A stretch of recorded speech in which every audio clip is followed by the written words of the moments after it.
Right, so it's session 3 of Origin. It's the 11th of June. I'm Ryan, the GM still, somehow. Here's the players. Hi, I'm Clare. I play Ash, who is an exiled Kodakai hunter. I look after the tree that helps run the ship. I'm Stephen. I'm the human captain of the Arcadia, and I'm captain of the ship. Called Nathaniel. Yeah, that also. I am Nico. I'm Professor Ludvig von Lohengramm, and I created our glorious vessel. Hi, I'm Craig. I play Zhia. It's an arcane construct, which is unsure of its origin. He said the title of the game. I've done that every game. Hi, I'm Colin. I play Attanor, who is an elven prince and sort of ambassador on the ship. Hi, I'm Allan. I play Russell Aldous Hicks the third, second even, and I am a young inventor who, along with my robot brother, is looking for our missing father. Good. Good. Because I said second last week, has to be third this time. That's how that works. I mean, it makes sense, right? I suppose. Yeah. Logic! We are down Vittoria, Robyn, and Kahr, I believe.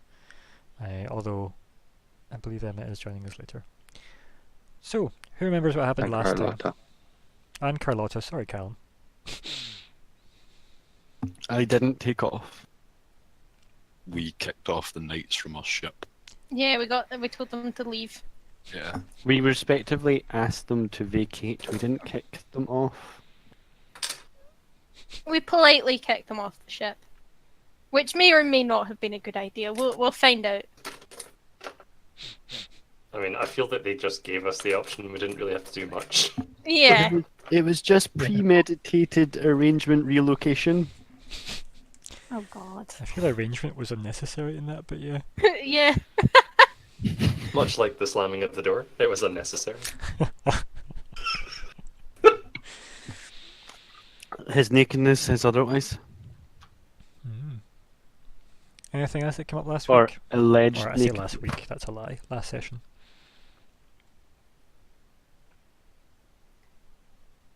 Did anything else come up last week? I'm we set healed. sail, I'm no I longer suppose. seeing double. That's nice. Isn't it just? Few false starts, and then we set sail. Instead of flying off like we should have. Hey, I tried. We Alright. tried. I even asked the tree what was wrong. Yeah. It said no. It said what? Sorry, never came through to me there. It said nothing. It was like, nah, nothing's wrong. I'm alright. I'm alright, Paul. Aye, that's how the tree talks. That's how Ilya talks. Well, I mean, Smashing. Can Nico voice act Ilya, please? Oh, no. oh well. It was worth trying. Was it? No.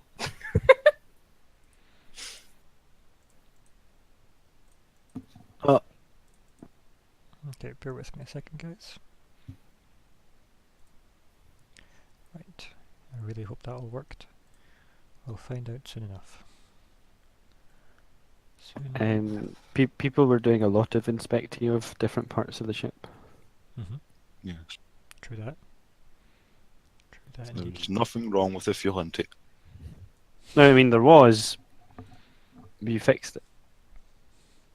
It's just a bit dirty. Give it a polish it, you know. A degunking. On the plus side, I can now boost you in operating. So, like, maybe that can help, you know. Yes. So, let's set the scene, shall we?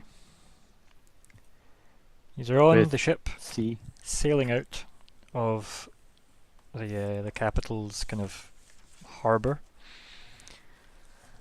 and we skip forward. Now, does everyone want to montage forward to being in the sky for about just under a week?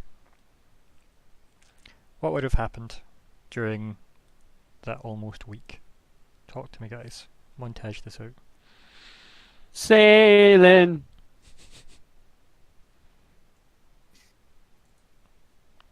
Nobody? I don't really do imagine- much.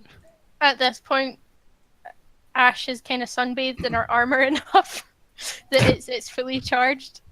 Because that's what I was doing at the start of the game, and I never went back to that. So So what happens now? Does you just stay in the dark? no, I'm probably just not lying on the deck as much anymore. Precious tree. And by the deck, I don't mean the cook. I mean, you say that, but that can be Excellent really naming different. choices. All hands go on deck. Mm-hmm. And you know it. That poor cook is probably sick of that joke by now. Mm-hmm. Or is he sick of the things? Of the old touching?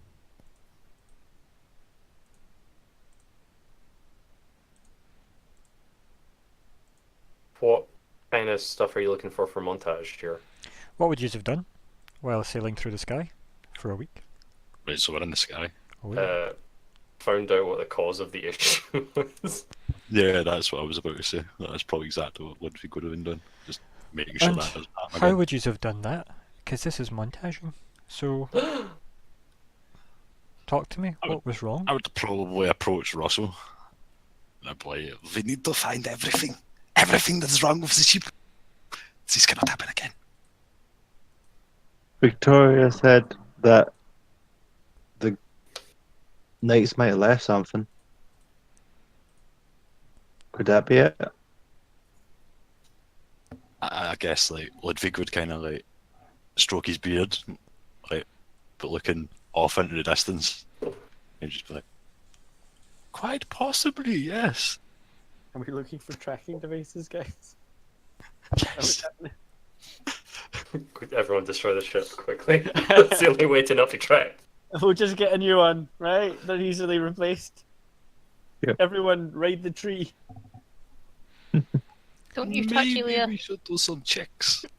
Last time I checked, you were like, touch the tree. That's how you talk to it. Touch the tree. Don't touch the tree. Make up your tree mind. You've got to ask the tree if you can touch it first. Which makes no Nathaniel sense. does not go where Nathaniel is not wanted. I mean, hmm. To the best of his knowledge. Well, that wasn't just a comment on you.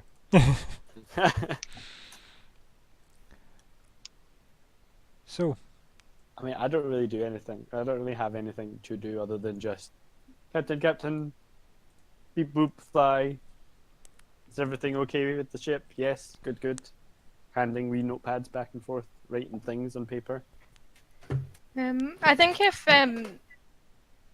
Lohengram's asking if everything's alright with the ship, Ash would probably go and, like, over the course of the time, like, check all the routes and make sure nothing's wrong, it's not, like, damaged in any way. Just make I sure think the Ilya's route of the alright problem- throughout the whole ship. okay, yeah. And as I said, through the course that you've found absolutely nothing wrong with Ilya. Excellent. Like, everything is exactly as Ship-shape? you would expect. Or at least tree ship shaped.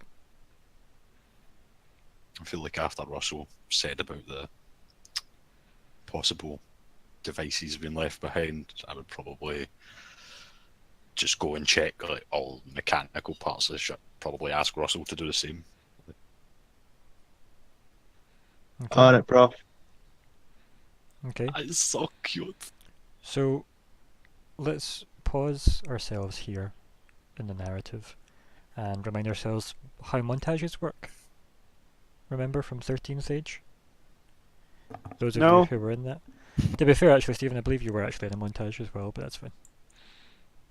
So remember, you present a problem and then you present a solution, and move past it. So nothing's changed with how I'm going to handle montages in this one, because I think it was quite a good system. So talk to me. Let's go back in. How did you get her in there?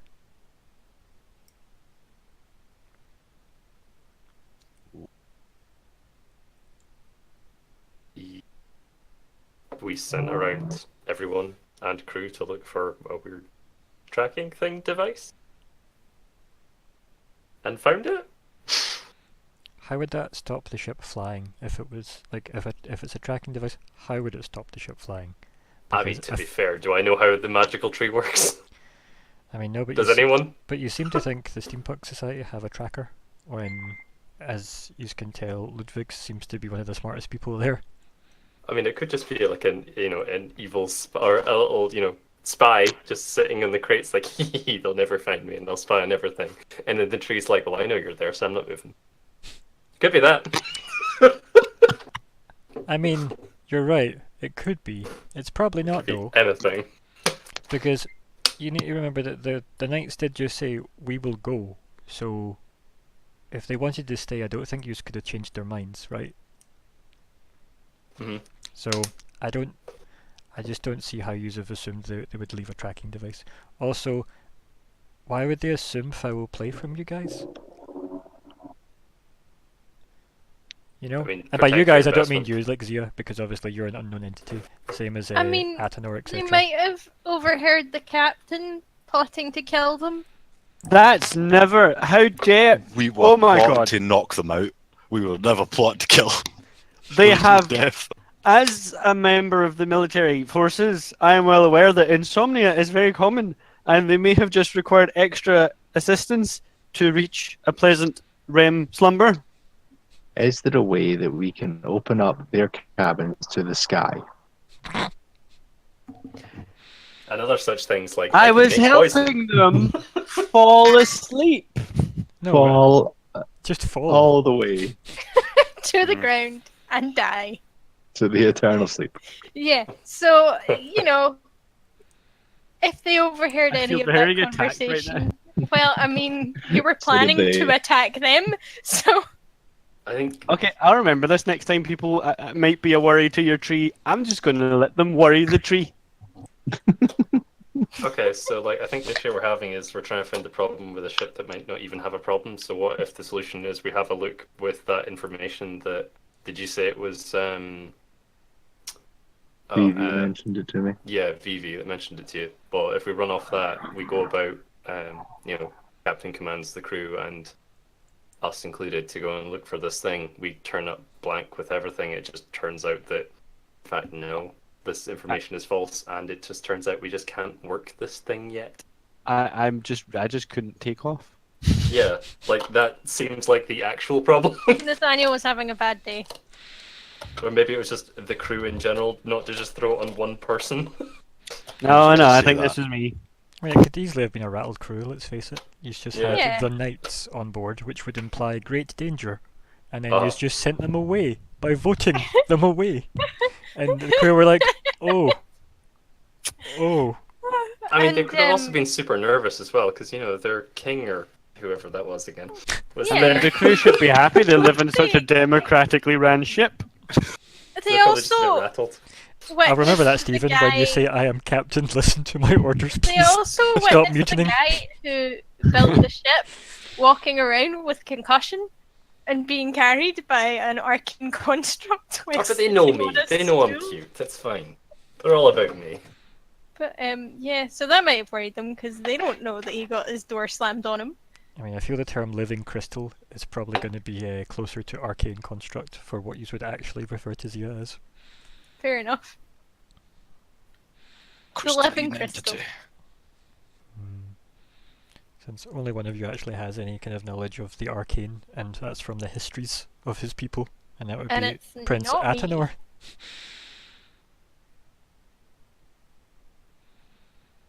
And obviously Zhia being actually made of it, you know. But still The having problem no idea. was Yeah. was a really wonky crew. I mean, what you almost said there would have been hilariously funny. I'm glad for the sake of the recording it wasn't. I actually only changed it because we were on recording and I thought I'd say nicer words. I'm pleased. So with is it. is I was that the being solution we're considerate going for for you. then? Because I think it's a good one. I think it's the accurate one. Our crew were busy wonking. Wonking up. Yep, that'll do. They're easily rattled. Mhm. But they'll be back. Not in greater numbers. Who? The crew? Like, where did you send Yeah. them? Well, to be fair, Get more crew. like every time I send the crew away on away missions, they come back in greater numbers. Yeah, they pick up a extra. Hey, pals. Hello. And welcome. Good evening. Evening. So, that's Emma joined us. Do you want to do your quick wee intro? Hiya. Yeah. It's me, Emma.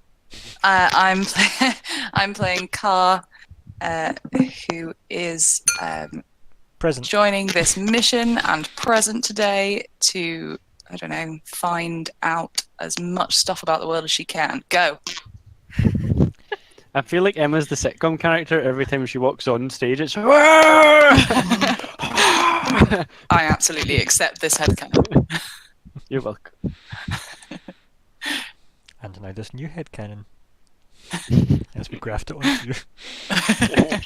You So can we never become have too many RP to headcanons. sitcom. Quickly, someone get the laughter track button. No, please.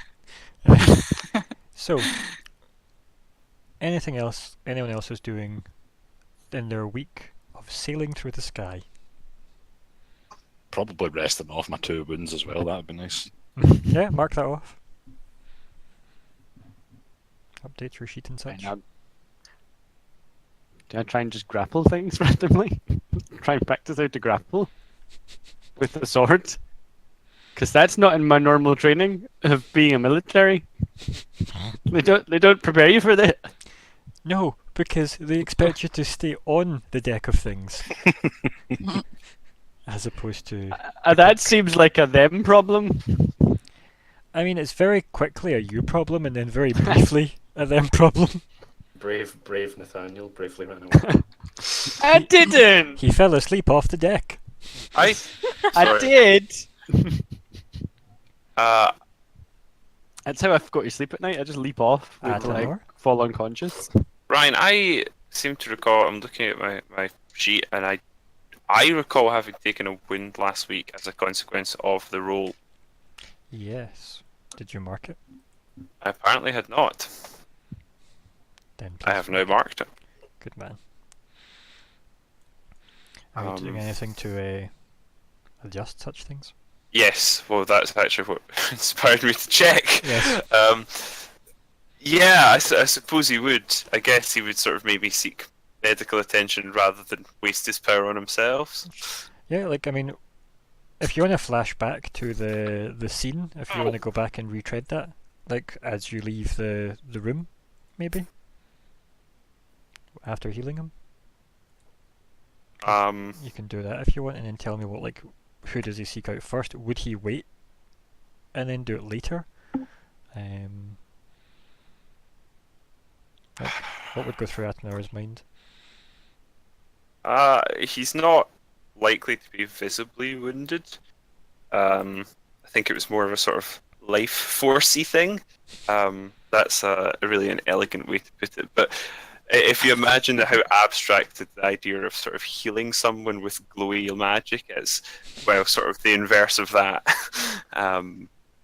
So it's probably not something that's hugely visible, and so I don't think he would feel any need to deal with it immediately because it's also not really impairing him. Mm-hmm. So perhaps he would wait a little bit to see if they sort of got flying and then sort of go and handle it while everyone was doing that. But obviously he would, after a time, realise that didn't seem to be happening. Mm-hmm. And so perhaps at that point he So would decide, okay, maybe during the time everybody was scuttling around the ship, if everybody's kind of went again, the kind of all hands, please check everything. You know, everybody would be kind of relatively busy, so it's maybe a good distracted point for you to sort out the assistants. I believe during that point I was helping keep the boxes from going everywhere. Yeah, As I recall, honestly. but we've montaged since then. Yes. Okay. Montage on. So think of a montage more like the fact that they might have been taking several hours as the ship sailed down and out of the city. They'll probably have been like getting everybody to check every single kind of cabling and Tesla coil and turbine and steam powered rabbit cage, like, you know, various things. That's horrible. But I've said it, so it's there. There is a very high black market trade in steam-powered rabbits that need these steam-powered cages, and I expect that to come back as a plot point later on. Note it in your diary. So yeah, you could either do it then, and the kind of everyone's kind of too busy to pay attention to the fact that you just magically healed the professor, or you could wait till you're actually in the sky and then go and deal with it. It's up to you. What would Attanor do? I don't see any point in waiting. I don't think there's any real reason to wait about that. If he's feeling less than optimal, that seems like something worth resolving relatively quickly. Who would you go to? That's a good question.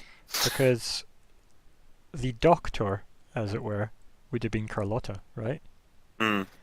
So it depends if you want to pencil in actually talking to Carlotta, and we'll phase back on that when we actually have you and Calum.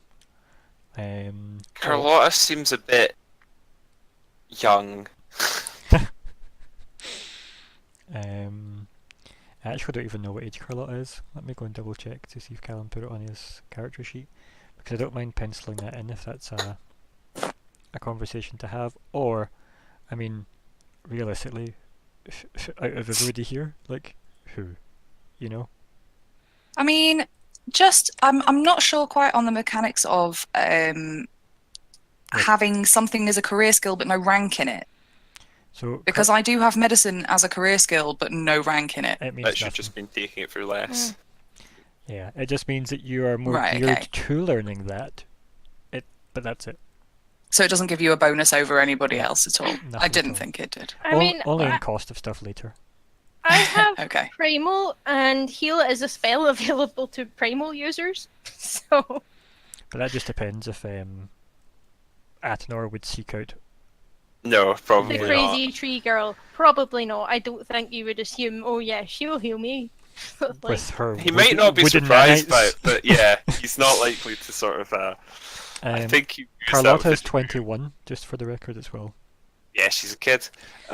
Clearly, you just need to find the captain and be like, "I've heard my boo boo. I've made a boo boo," and then I'll give you a lollipop. You're on your way. Yeah, I mean, that's what you could captains go do. and seek the medic of the actual ship from the crew, if you wanted. Oh yeah, we've got Yeah, one of those. I mean, A crew. that person presumably exists. Why are they? He It's is also called. 21. Among the hordes of the nameless. I was going to say it's from the pile of GM solutions to player problems. Actually, something, guys, I meant to cover already, and I'll do it right now. I'll open up the Game Master character sheet and adjust it now. The story point pool, right? So, I'm gonna attempt a new thing from now on until I change it.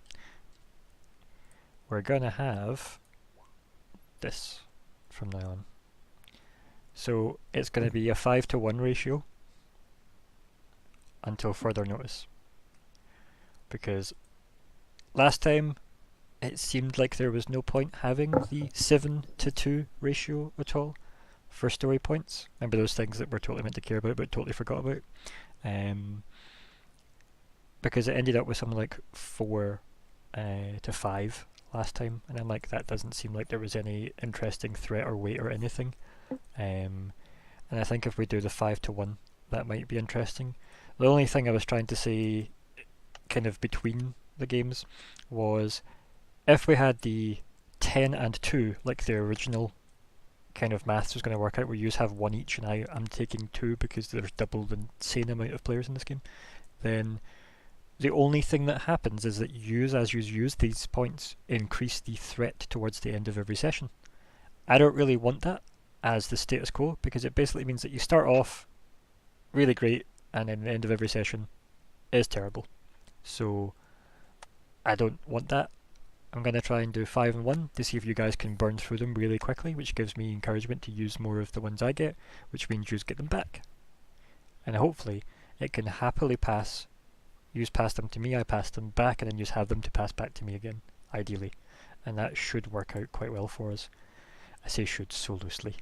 But this is a rule I'll be changing as the game goes on to get the best fit for us. If you have ideas, send them my way out with the game time, and I'll look it over, because I'm open to options. But I'm just going to try 5 and 1 and see what happens, because there's now less of them than there are players, which means you guys might think more about when to use them. And I think that's the whole point of them. So, and the 10 and 2 just didn't work. It just didn't. Or matching the player number and then giving myself 2 just wasn't interesting, basically. So we'll move forward with this until it needs to change. Okay, dokes. Good. Good, good. But back in the game, Attanor. Yeah, so the crew medic, whereabouts would I find this person? Assuming it's a person. Wow. It's actually Lovely. just like a blue box on the wall that says medic. 2 dogs stapled together. How did you know the medic was 2? No, it's just, I mean, right, okay. First person to scream a sensible name. Jennifer. What about Nuria? The only thing that came in my head was Evangeline. No one screamed anything yet. Nala! She's so smart, like Nala! Ow. And beautiful, like Nala! Okay, so Alice, the medic. Cool. Alice. So we have Dick, the cook, and Alice, the medic. There we go. Yeah, this crew's really filling out. All 2 of them. We need to have a word with the cook, you know, put them on a diet, less rations. Sunday gave me a number between 1 and 10. 7. 7 I heard, so she's 57. So she's a fair age. Good. I think he feels more comfortable with humans that look a bit older. Yeah. And that's definitely a fair age for, I guess, what, steampunk society, I assume. I don't know. Like, people lived quite old even in sort of prehistorical times. They could reach their 60s quite easily. Well, she's 3 years off it, so yeah. Right, yeah, so you'll probably know of Alice since you've been on the ship for a year, you know? And you're probably used to everybody else Yeah. having attended Alice at some point. Okay. First of all, tell me, have you and her had any run-ins before? In general, any interactions? Any I conversations? suspect if there has been previous combat, then it's possible he would have some scrapes that he would wish dealt with by her, yeah. Okay, yeah. So I would think yes, probably. How did they go? I think he probably respects healers, medics, that sort of people. Okay, yeah. Did you get her back up in any way? Did she respond well to you? I think most humans find Attanor, I nearly used your guy, Attanor a bit slightly stuck up perhaps, and probably somewhat weird. He definitely is a little stuffy at times, but not necessarily in exactly the same way that a human might be stuffy. Okay. So you go seek Alice out, wherever she operates. somewhere in abstract space. Well, I mean, yeah. I mean, I haven't really drew a med bay on there. So maybe one of those rooms on deck 2. Sure, somewhere in deck 2. I believe I was in like 3, so I'll go up. Okay. Sort of late into the process of trying to get the ship in the air. Mhm. Ultimately a abortive process, but maybe once we actually start getting a bit motion on the ocean, as it were, he would then venture up, and sort of seek her out in whichever room she happened to be situated. Yeah, well, I mean, I guess we'll say she's here for now, right? That can be fine. Yep. That can be the med bay for now. As you kind of head in, the room's a bit of a mess, obviously because it's been jolted a couple of times. Just through the overall process of trying to get this thing skyborne. And yeah. She kind of like acknowledges that you're standing in the doorway, and then just, I guess, probably wouldn't say anything, probably just starts, putting things back on shelves and like banding things down and like closing up cupboards and putting the little kind of clips over them so the cupboards are kind of locked shut so that things don't fall out of them, Cool. I think he would just greet her in a fairly standard way, maybe just with greetings. Probably use her name, but is there a surname or is there anything else that he would know? Let's see. Does Alice have a surname? Let's see.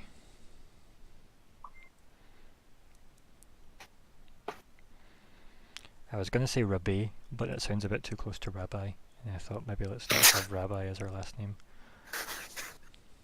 Okay. Let's call her Alice Smith for now, because I am original.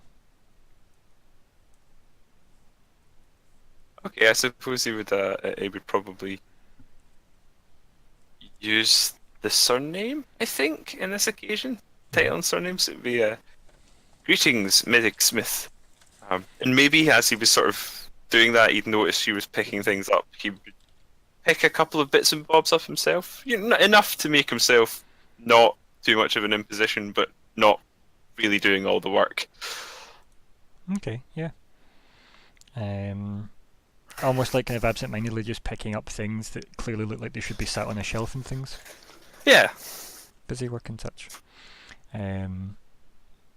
Right, I think I'm gonna use this because it's glorious. So maybe not quite what this woman's wearing, okay, but definitely that vibe, because you see that Alice always smokes a pipe.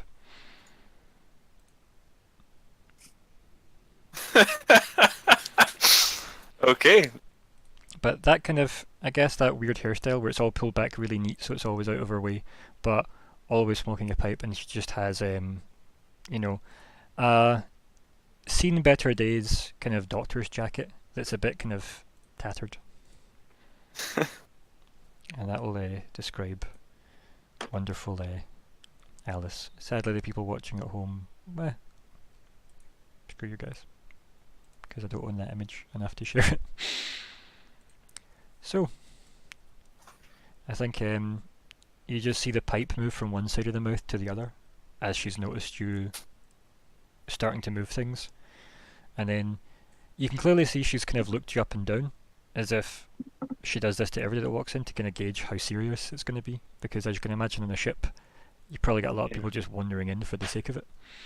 So, getting to chew those feel-good herbs and such, So she then just kind of like narrows her eyes. That pipe moves from one side of the mouth to the other, as I said, and then she just kind of goes back to tidying things up.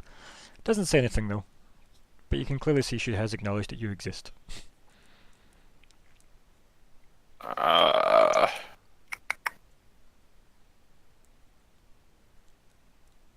suppose that sort of seeing that he wasn't going to get an immediate reaction from her, he would just continue on a fairly business-like manner of phrasing this is going to be difficult. How to there's something the effect of Sorry, I'm finding this kind of hard to put into the phrasing of something that I would deem to be sufficiently elven princess. Well, just say the gist of it and see if we can give you a hand. Well, I would want to express just essentially that he has suffered some fairly minor, nondescript pain and discomfort. Not saying, oh, I've got a wound, because he doesn't have a wound, right? He has a wound in the abstract sense. He's been pained. Yeah. I just don't know how...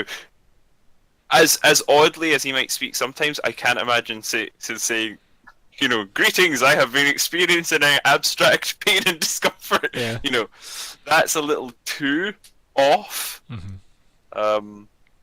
But something to the effect of, I have experienced some, pain and discomfort of late. Maybe not specifying that there was a single triggering incident.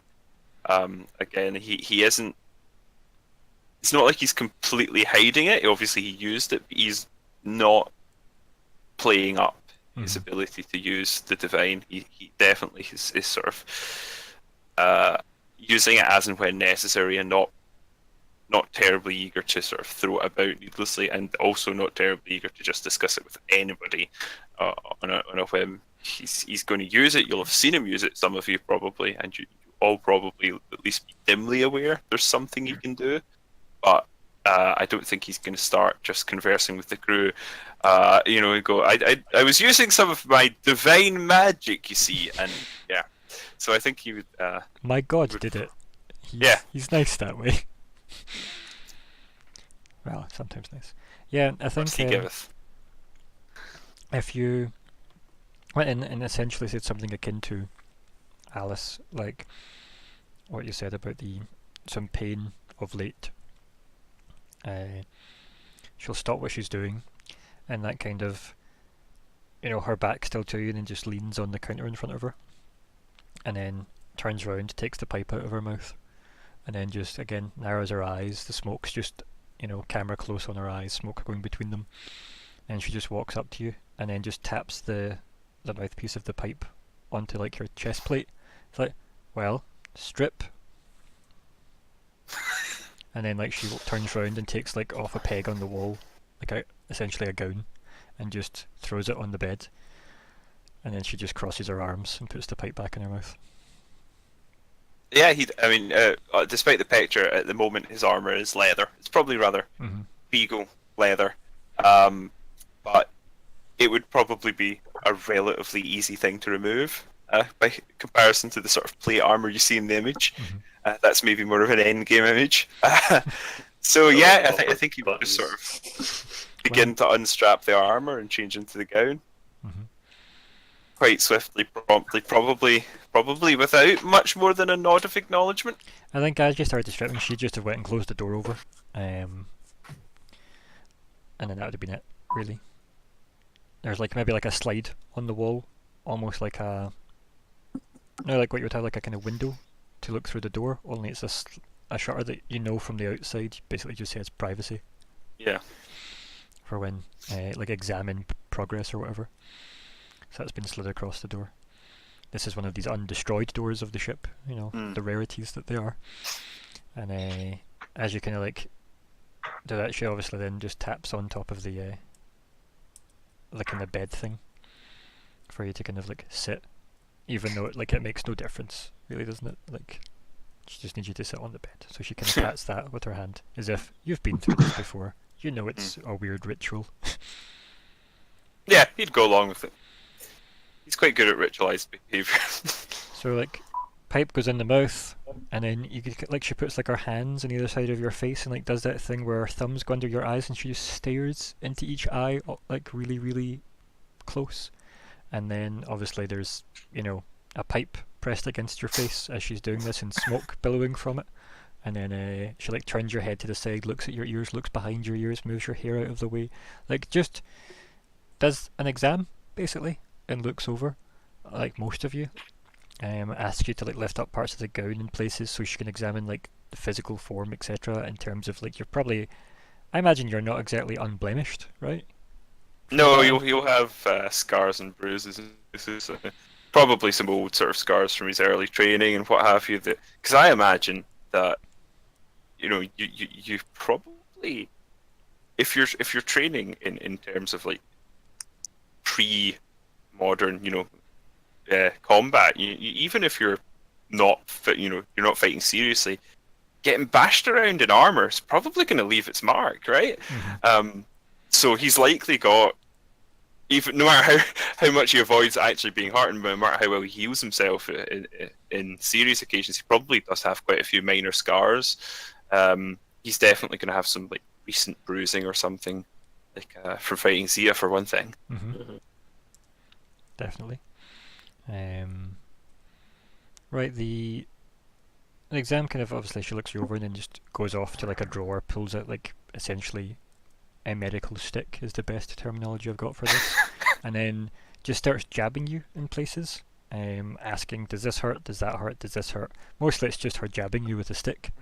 And then, as obviously you reply that obviously it's not sore, right? So it's just her jabbing you with a stick. And she kind of looks at you and she's like, let me try and get my best Alice voice here, okay? And not hit Cadfael straight away. I was kind of expecting Marge Simpson for this one, but for some reason... My mother could probably pull that one off, actually, like, 'cause she laughs like Marge Simpson, but sadly not myself. But yeah, I was like, where is this pain coming from? And you just see her starting to like use the stick to like poke in at the ashes on the pipe. I mean, we've described it as kind of generalized, but I suppose probably like it was a concussion I healed, so it would make sense. It would sort of primarily be like the head. Mm-hmm. So he would kind of indicate towards, maybe towards his forehead specifically, and say it's more general, but primarily in the and I like the idea that he wouldn't use the word head because he doesn't particularly find that an elegant way to express such an important thing. Mm-hmm. Okay. I think maybe as you're kind of like waving your hand kind of in the general area of your forehead, trying to find the words that either wouldn't be insulting or would be accurate in an elven way to Alice. She kind of just looks at you and then just sits the stick to the side and puts the pipe back in her mouth and kind of like puffs it a couple of times, then just looks and goes, "You have a headache."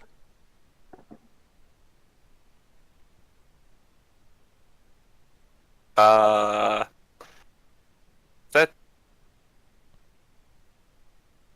Yes?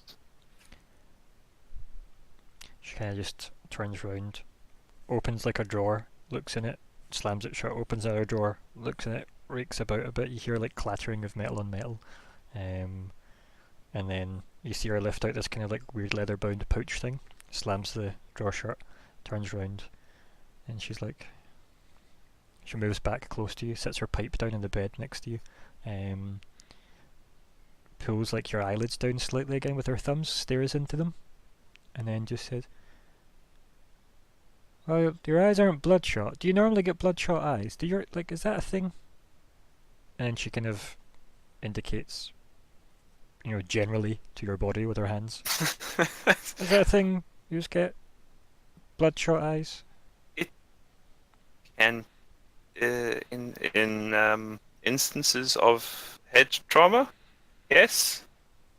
Sort of bewildered by the question. Yes. Good. She picks up her pipe and then walks back over to the leather pouch thing she lifted out, turns round, kind of pulls your hand out, sits it in your hand. It's like just like a kind of, a bit like a kind of coin purse type idea, but it's quite pungent. And then she just says, "Sleep with that under your pillow." You sleep, right? Yes, often. Good.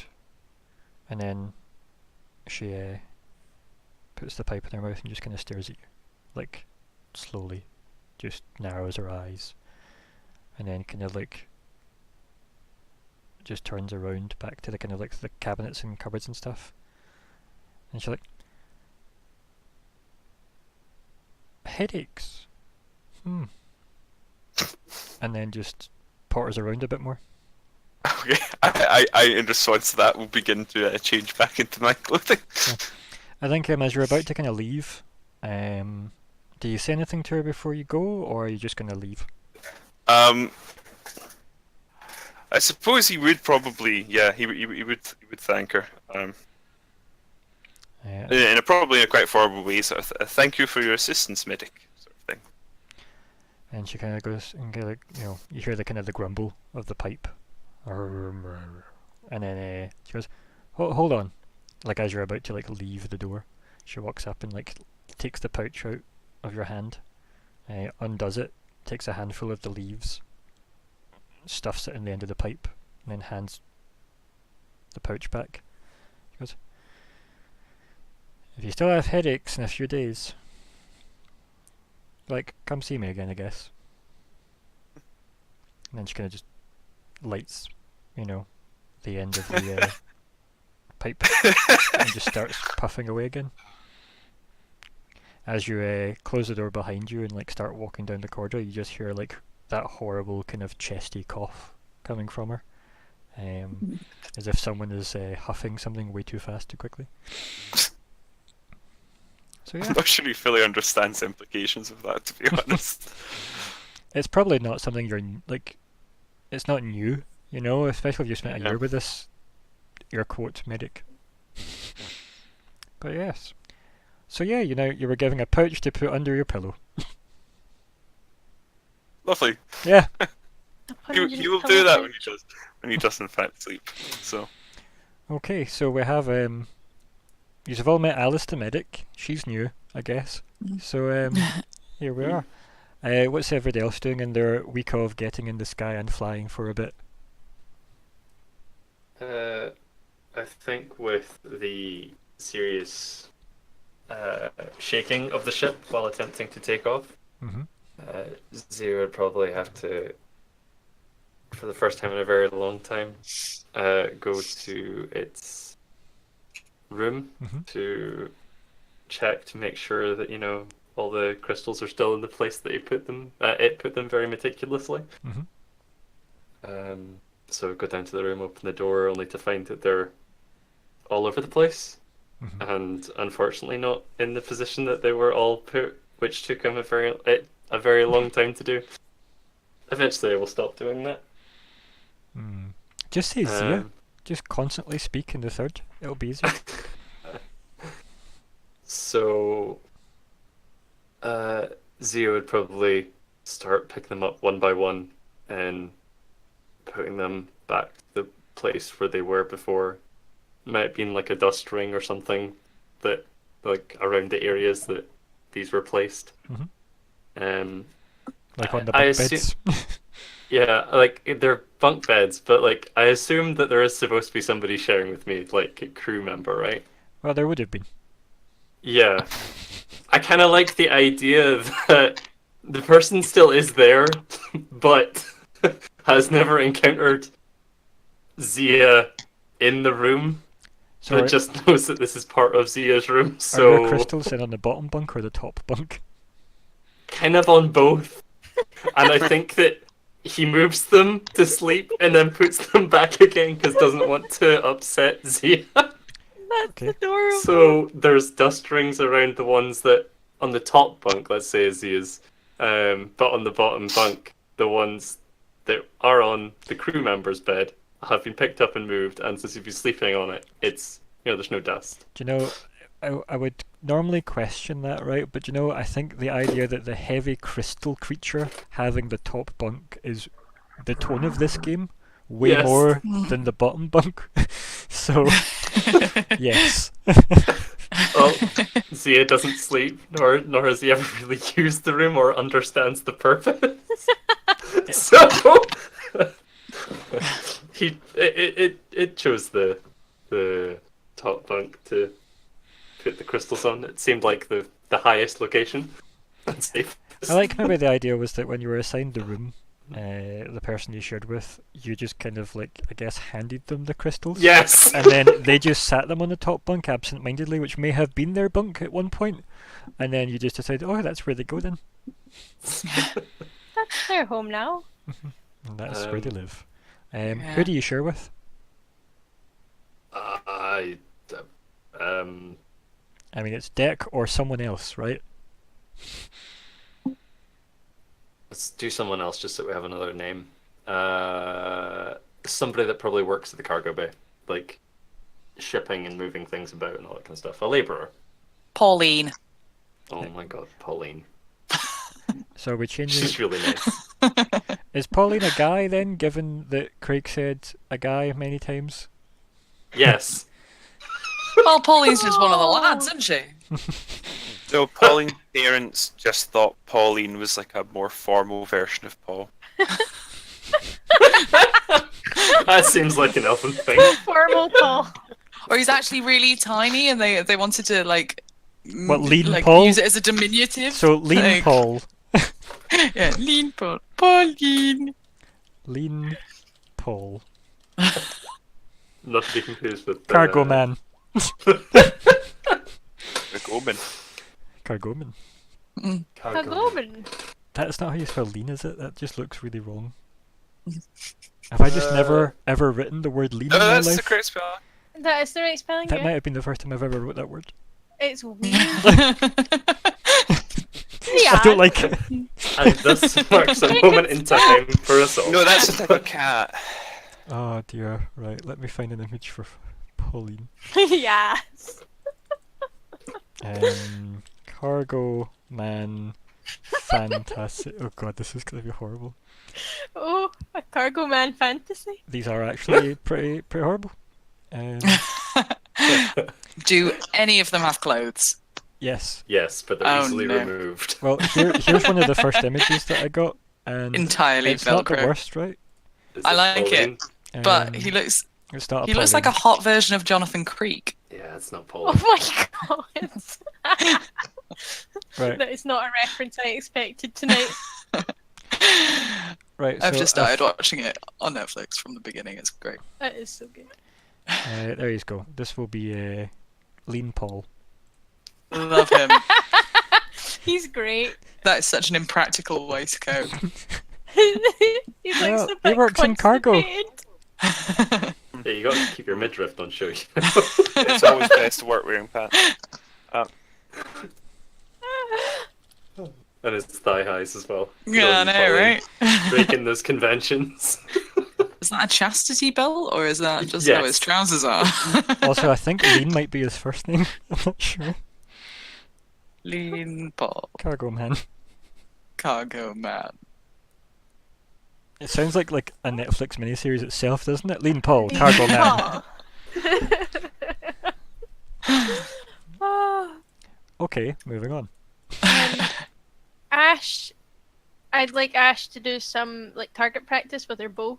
So like maybe she's got some sort of hand-drawn targets like pinned to sort of wooden planks that she uses. Obviously she makes sure that no one's on the deck when she's doing that in case. But It might be awkward because it's obviously windy. yeah, but that helps your practice. Sure. Accounting for wind. As long as you're not hoping to be accounting for all those arrows you won't have when they fly away. Right. I can buy more. I can I mean, there's probably a better cargo bay room to like a long one. Rather Oh yeah, I than could the probably use deck. the cargo room. That makes sense. That's that's a conversation I think we would have had in game. Yeah, like not long after I started like on the ship. Why don't you have Like, I it get- now, where she goes to the I top get- deck and drags her target up with her? What? I just hear. Well, you just see her coming from obviously the top of the ship. There's like the hatch to get in, obviously, and out. Let me just move us across. Also, someone's breathing really heavily on their mic. I don't know who it was though. It's always me. And then, like, so she'll be coming out of there, and obviously, Stephen, you'll be in there. Yeah, so So- you're in like full view. so I'm you're- not like dragging targets. They're not big targets, so I probably just got them kind of under my arm, with like my quiver over my shoulder and Well, like holding it's them going to up need to be a together. big target because it's going to need to stand on its own, right, and not blow away. Yeah, but it's not huge. It's like big enough that I could carry it and not drag it up the stairs. Well, you've got relatively good brawn, do you not? Yeah, So, like, okay. even if it So it's was, a fairly big target. like, it's an archery target. They are big. I think Nathaniel's first protocol would be, oh, she's carrying something up some stairs. I'll go help. Who is that? Who's been hit by a door this week? Oh, Yeah, right, turn to grab Louis the Armstrong thing, there. and then notices this is a big off archery target.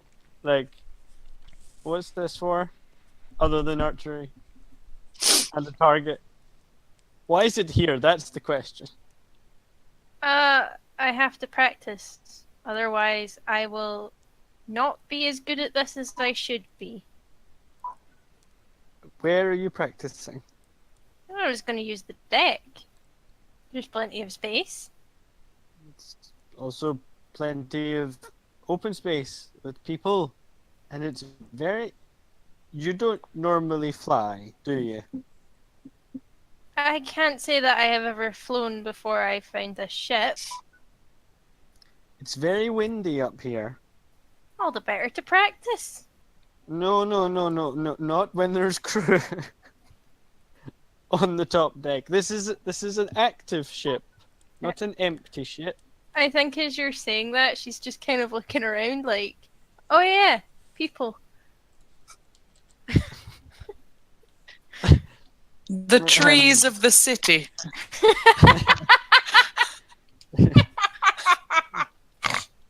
You people live in cities, right? Oh, no, not God. cities. Cities. Um, How many Okay, times? you people. so I think, you know, after she's noticed the people, she just kind of goes, oh yeah, have you got other spaces that are big like this? I'm sure we can find you a space. Probably not as big as this. As long as it's big enough that I can practice. We might get in trouble. We might need me. No, yes, but if you practice here, you will get in trouble from me. Less of this. Perhaps we can ask Ludvig to fashion some movable targets. This is even if it's movable, a- she says, holding up her big target with one hand.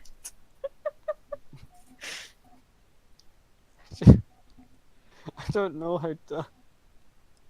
Moving targets that will move Oh, on their own. do you think he could do that? I mean, we're flying on some wood, you know? Like, powered by a tree. Her face kind of brightens up at that prospect because that's like really cool to her. She's never seen anything like that, despite the fact that she's on a flying boat. To be fair, she'd never So- seen a boat before, so Airship.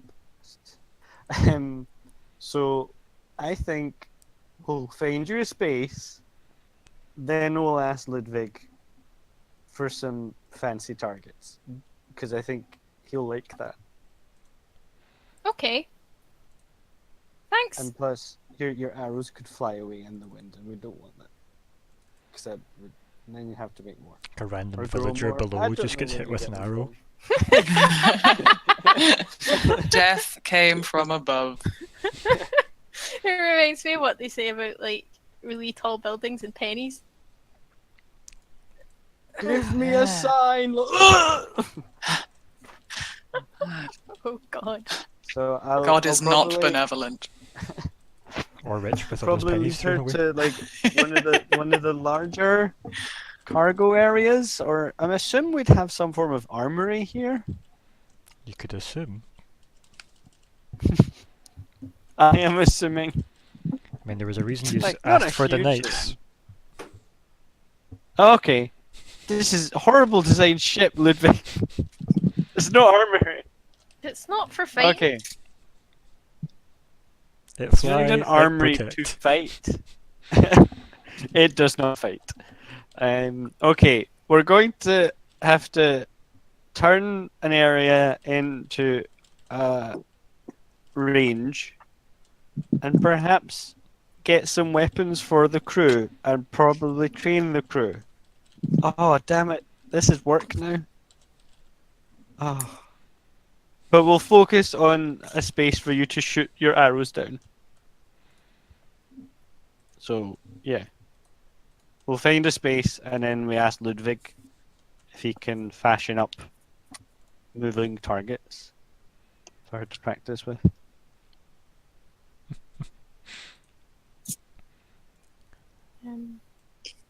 I think of that. She'd probably go find a cargo bay and just use the target she's got Yeah, for now. for now. I mean, it might be useful for me to have something to shoot at Yeah, that's true. with both my things because they're both ranged. Like, can I borrow your target? And she's like, sure, and I just fire my sword into it. Big blade. I think you need a new target. It's fine. We can fix it. Ludvig can fix it. I'm sure you can just grow another one. I assume you just grow everything that you have, that you own. Don't know. This is my favorite mug! I can't believe I dropped it. It's alright, I'll grow a new one. It's not like group plus group products. I know. I just imagine them as the Vuzavong. You're not a million miles away. Don't grow Or mugs. or a long time ago. You could do. You don't know. Well, you do know because you're the person, but you don't know. What is even going on anymore? Where's Ludvig? He's no here. I could help. So you can, right? Ludvig's asleep and or naked.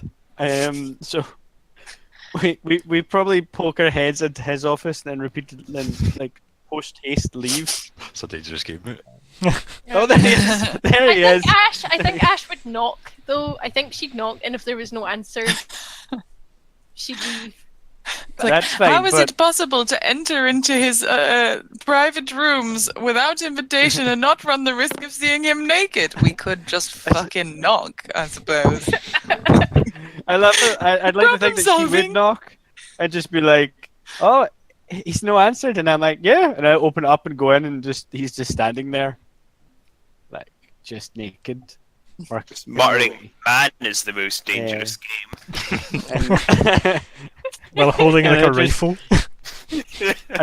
I just close the door and look at Ash, like with like sadness in my eyes, and just go. In fact, let's not speak to the professor. His lab is a silly place, and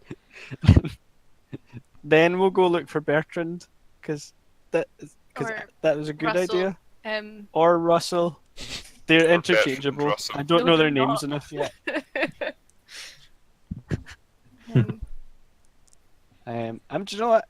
I don't know where Russell's gonna hang out, so I'm just gonna use the talkie tubes and ask Russell. Communication in. cylinders. You need to think of a new name every time, remember? Oh, was talkie tubes an old one? Oh. Voice roundies. I already gave you a new one. Yeah, but you used that one, so I can't use it now. Oh my I I like used voice the- roundies. I used the voice. I used the Ash, voice we have round. to use the voice roundies. The vibrodio pipes, yes? The vibrodio Yes, pipes. vibrodio pipes. To ask Russell to meet us in Cargo Bay, the number of the one we're going to use. 3? Cargo Bay 3? So the starboard Why one. 2? Why 2? Because 2 is a better number than 3. No, 3 is not. 2 is not. He's also Ah, only well, God, really you know what? have two. Yeah. We don't Okay. have a third cargo Yeah, no. bay. Choice. Fine, we'll use 2 under protest.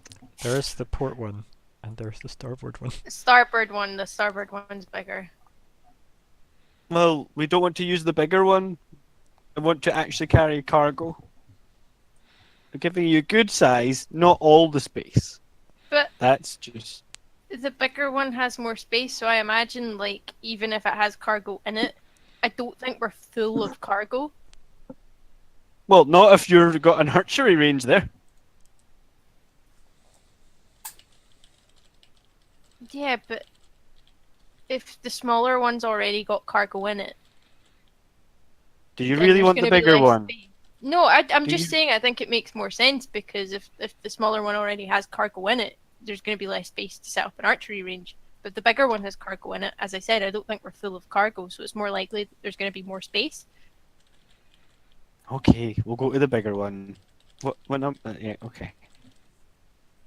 And I will like whatever little like if there's just empty cargo crates there, we would just use them to create up pathway. And we'll set up.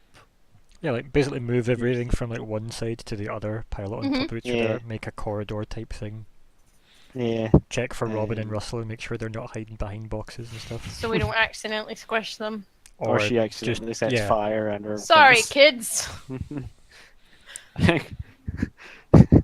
There's good news and bad news. My target practice went really well. The bad news is the moving targets were hit.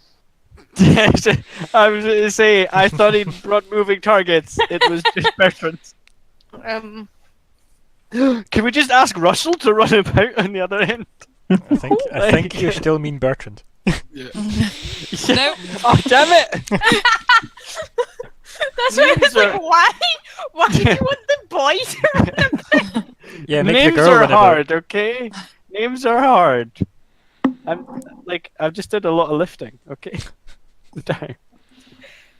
Right. Okay, I'll ask Russell. Oh, it's so hard to meet us at Cargo Bay 2. Because I have a project for him. Me either. Hey! Wow, Russell aged. No. He said a heartbeat. And it aged the boy. Yeah, that's what I meant to say. Those last few moments, it aged the boy. Yeah, I think like while you're talking to Russell through the vibrodio pipes. No, we'll call them by their name. The vibrodio pipes. There we go. The voice roundies. The vibrodio pipes. I go down to the cargo bay and start like setting up because as Ryan said, I have a decent bronze score. I can start doing that myself. Plus, I don't like those talky pipes, Oh yeah, neither do you do. so I'd kind of leave that to you if you were like, "Oh, I'll get Russell to help." I'll rustle them up.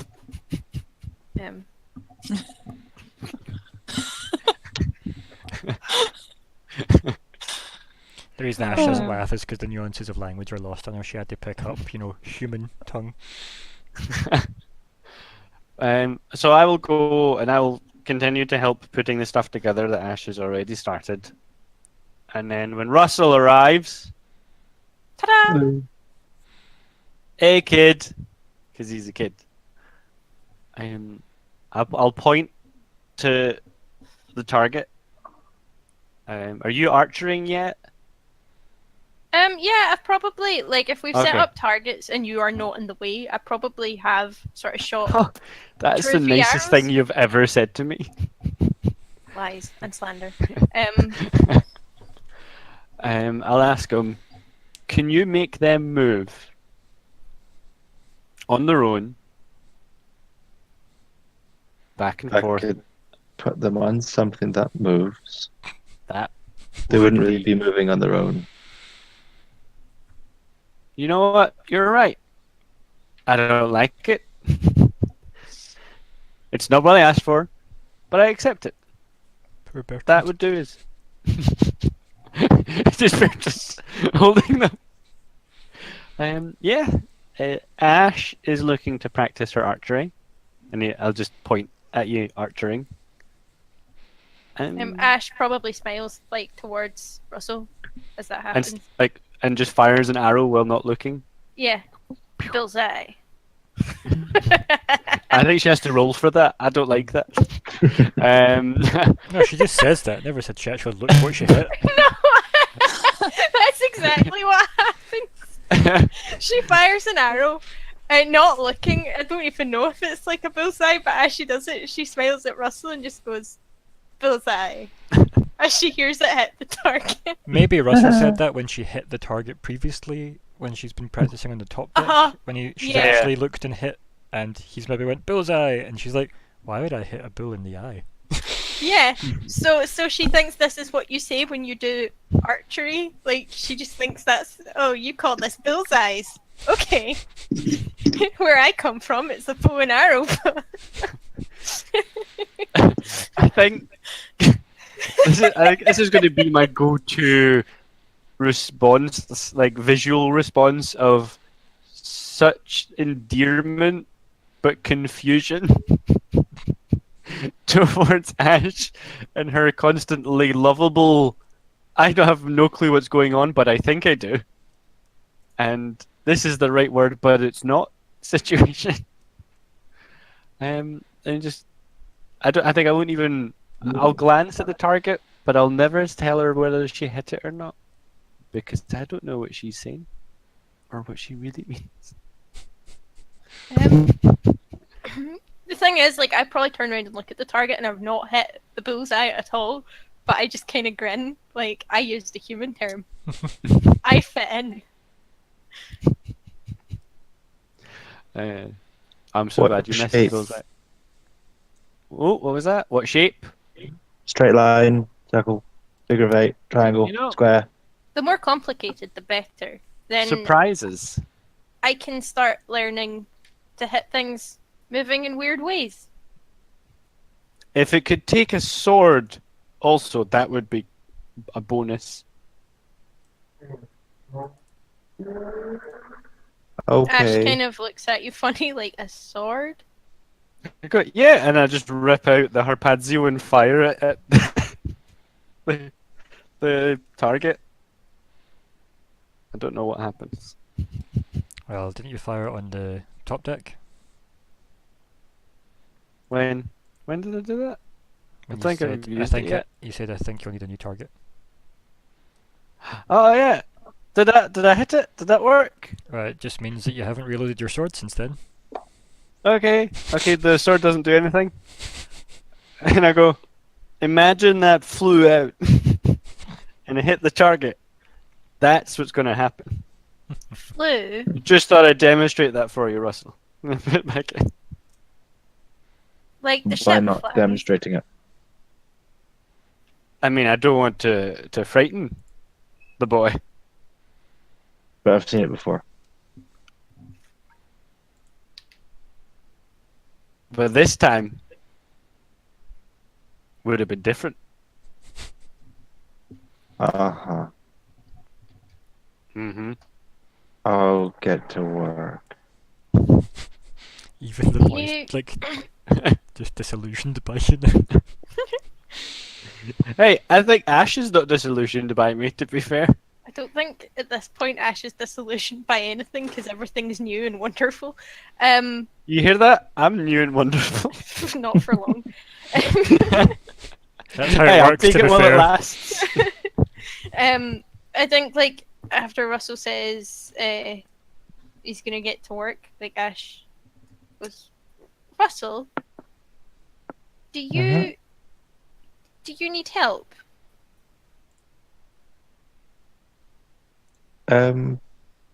I've got Bertrand somewhere. Okay.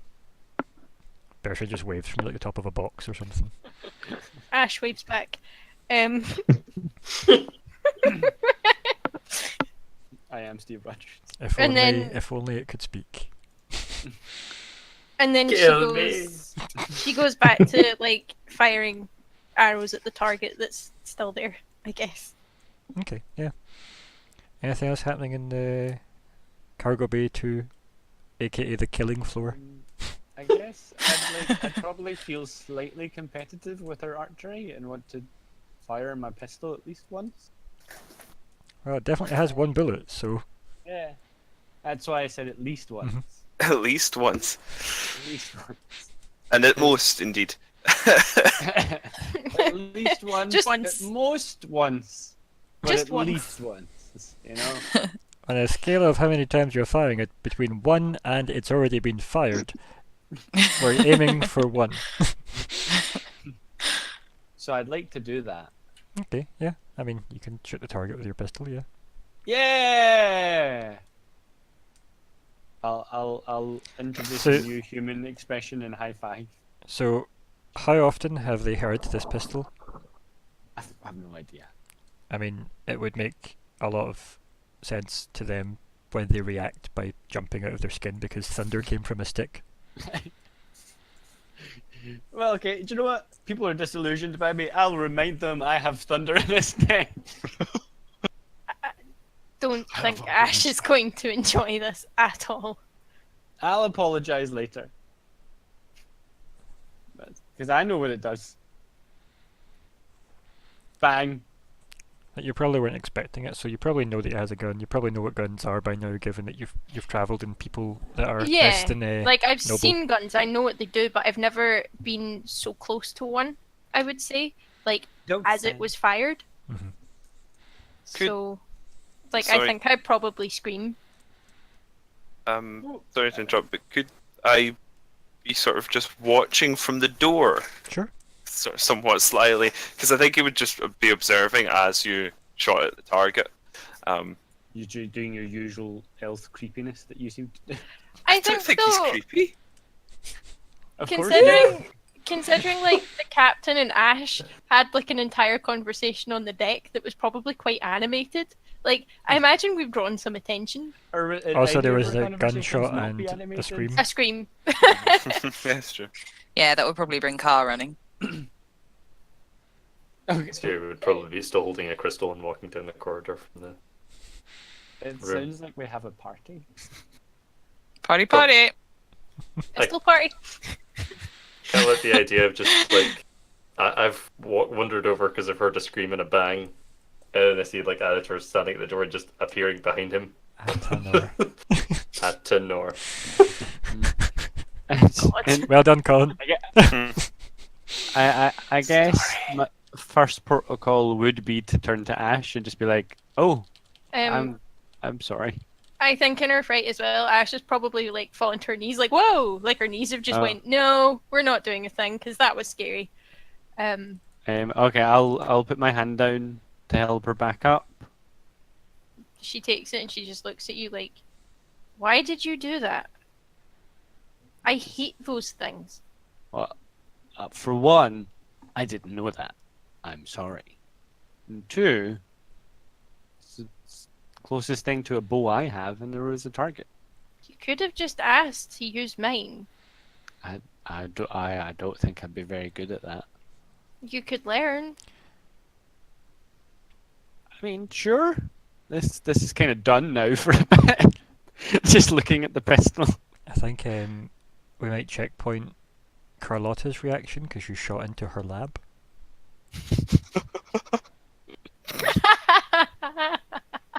So, someone remind Calum for his next session that he has to react to it retroactively. Remember, new and wonderful at the beginning. I'm just providing new and wonderful experiences to my crew. Loud and scary. And dangerous. It's a bad. Hey, we're all kind of loud and scary and dangerous. I mean, I'm not loud. I think I'll turn around to Zhia and go, "Okay, now you're probably dangerous, but we love you. You know, you rock." Zhia just nods. Okay, I'll put my hands out as the crew seems to slowly be arriving into the cargo bay, going, "Okay, I won't fire my pistol off without prior warning, good reason, and in a place that won't make holes through the wall. I guess." I'll just yell, "Sorry!" down. I go, I'll deal with that later. Ash kind of hands you the bow that she has, Oh no. and she just goes, "Yeah, but just practice with this from now on." And she kind of just leaves because she's quite shaken. That they're trees and leaves. No, but she leaves. I have and a heads bow back now? Well, it's not like it's just a bow. She's expecting you to give it back. And then she just goes back into Ilya's room.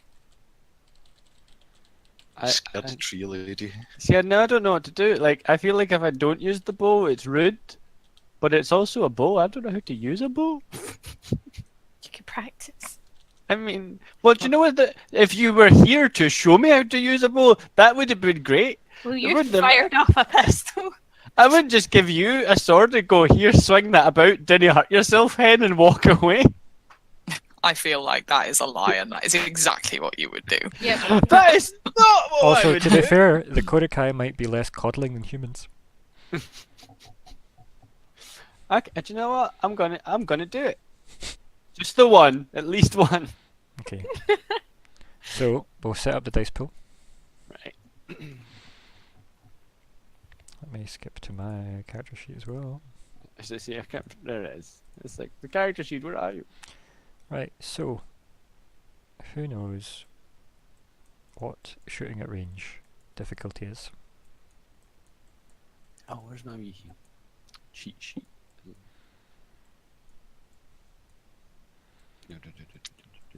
Did you send that, like, dump that in Discord for me if you can?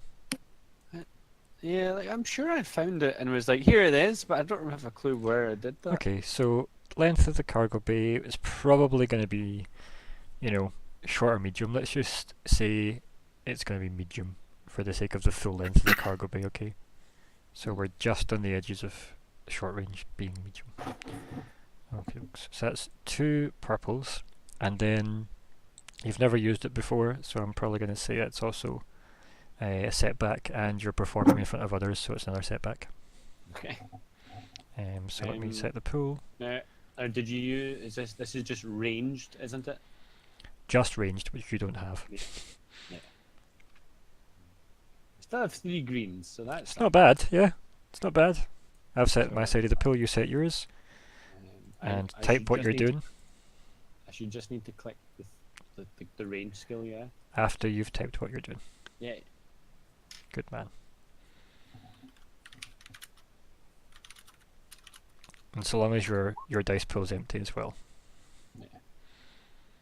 Using a story point? Nah. I mean, I might do, but then I just. Yeah. Do you know what? Yeah. We never use them. I'm gonna upgrade something.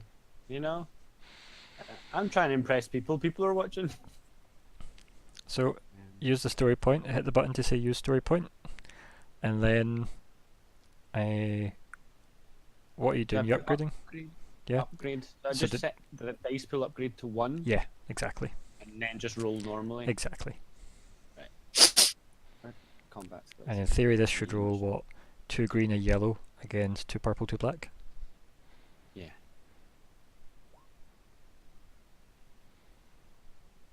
Nope, that's 2 wrong. yellow?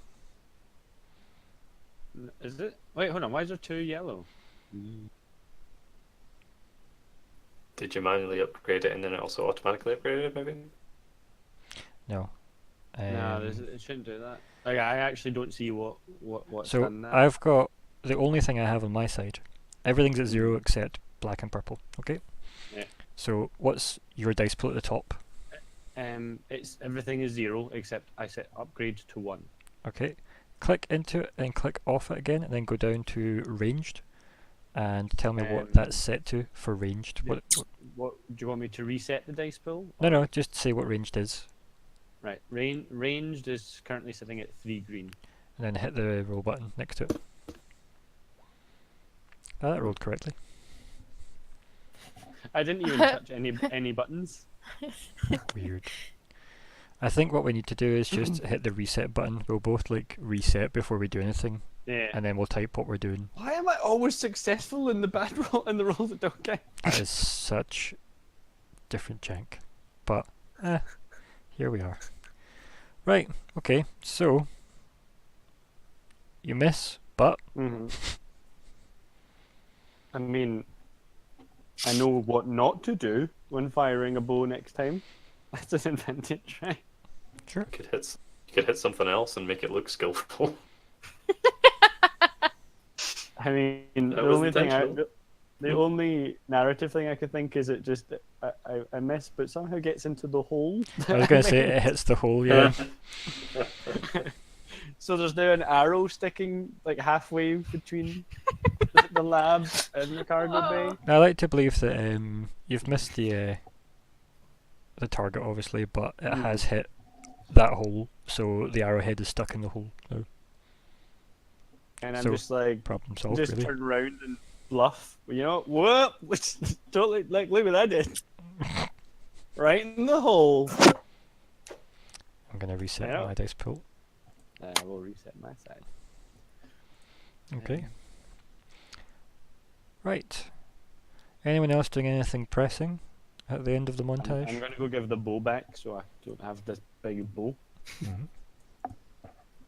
I think if Ash is kind of going away after being scared and informing that that was scary, I think Zia would probably follow suit. Because you went into the tree room, right? Yeah, I went to Ilya's room. Yeah. I'd probably go there with the crystal that I'm holding. And walk in and kind of find you, walk up to you, and then offer you the crystal. I think as you enter the room, Mhm. Ash is kind of in the branches of the tree, but Okay. she'd come down because you were there. Yeah. And it would like I think she'd just say,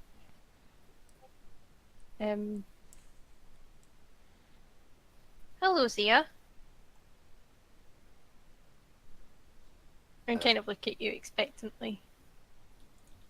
Zia would kind of do a head tilt and slight nod, and hand you or offer you the crystal with one hand. She'd just say, "Is this for me?" Yes. It calms me. She just beams at you, like that sort of toothy grin that she has, and she'd take it from your hand, and sort of hold it kind of close to her chest because it's a gift, and just be, "Thank you, Zia. No one since I left where I came from has given me anything before." I guess like Lohengramm giving her room and board counts for nothing. Physical Yeah, that's items. different though. That's not like a gift. That's, "Oh, you stay in my ship and do the tree thing so that we can fly." Like, that's a Meals a job. day, you know, like That's a job, Stephen. I'm not that's even a getting job. paid for this. Back in Oh, character. And Neville. are you not? But like, this is like a gift rather than a, you do work, you get food and board. Like, I think when you say that,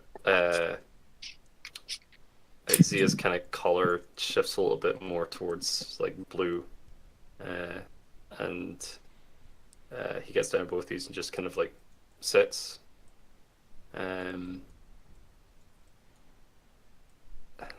like looking at you and then Ilya, and then holding his gaze at Ilya and saying, Ilya.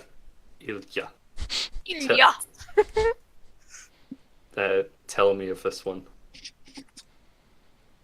Ilya. Nods. She comes from the forests of the Kodakai. She is just as sentient as anyone else on this ship. She keeps us in the air. My people revere her kind. They're called Idrazi. And they're sacred.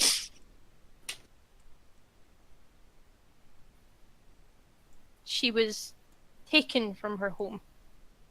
And she shouldn't have been.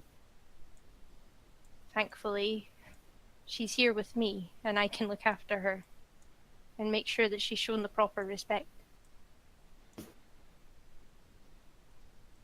Is there anything specific you want to know? I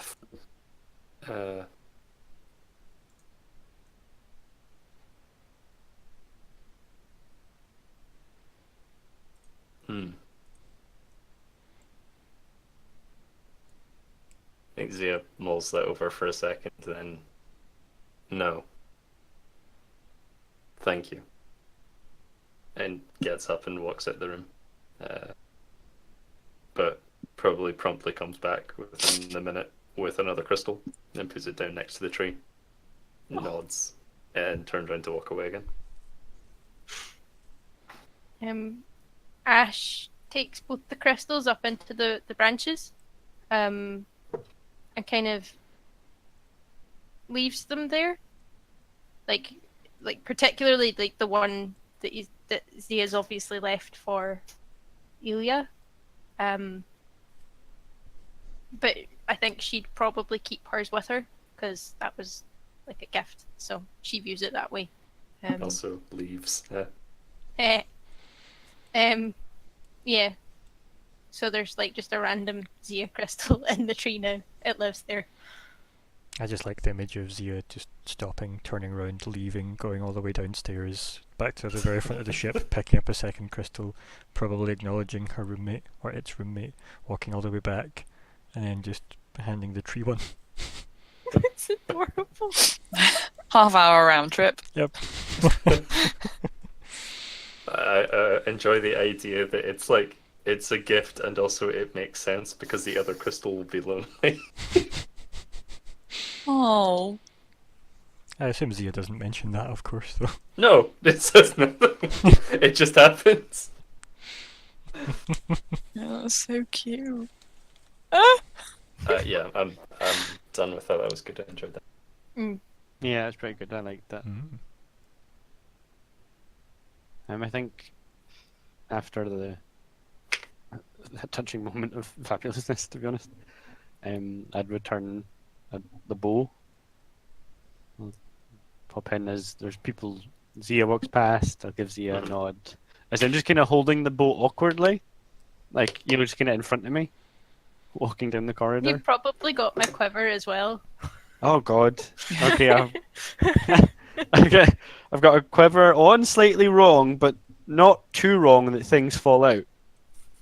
I think when I pass you in the corridor, I would stop and nod, giving you the respect that the person that commands respect commands. I mean, salute, I don't know if commands respect is the right word. You're in a position of demands respect, maybe more. Hey,